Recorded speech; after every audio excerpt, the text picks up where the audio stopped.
Hello বন্ধুরা, আজকে আমরা চলে গেছিলাম বগুড়া স্টেশন থেকে আমাদের নতুন গন্তব্যের দিকে। যেটা ছিল একটু সারপ্রাইজে রাখি।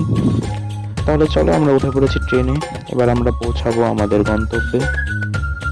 আমরা পৌঁছে গেছি রানাঘাট স্টেশনে। এবার হয়তো তোমরা হালকা আন্দাজ করতে পেরেছো, অবশ্যই তোমরা থাম্বনেল দেখেছো।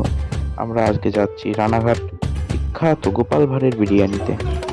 এবার আমরা আস্তে আস্তে হাঁটতে শুরু করে দিলাম, আমাদের গন্তব্যের দিকে আমরা যাচ্ছি। তাহলে দেখতে থাকো তোমরাও কত দূর আমরা যাই এবং কি কি করি, কি খাই। তো বন্ধুরা, এবার আমরা পৌঁছে গেছি আমাদের গন্তব্য, বিরিয়ানির দোকান গোপাল ভাঁড়ের বিরিয়ানি। ঢুকতেই দেখতে পাই মানুষ খুব সন্তুষ্টভাবে বিরিয়ানি খাচ্ছে এবং চলছে আমাদের ছোটবেলার একটা আকর্ষণ গোপাল ভাঁড়। এবং আমরাও অর্ডার দিলাম। আমরা অর্ডার দিয়েছিলাম দুটো মাটন বিরিয়ানি এবং দুটো চিকেন চাপ। তোমরা বললে বিশ্বাস করবে না, আমাদের মাটন বিরিয়ানির সঙ্গেই ছিল দুটো মাটনের পিস, তাও প্রায় 75 থেকে 80 গ্রাম মাটন ছিল তার মধ্যে। এবং চিকেন চাপটাও দারুণ ছিল। তোমাদের কাছে রিকোয়েস্ট থাকলো, একবার হলেও এসে ঘুরে যেও গোপাল ভাঁড়ের বিরিয়ানি।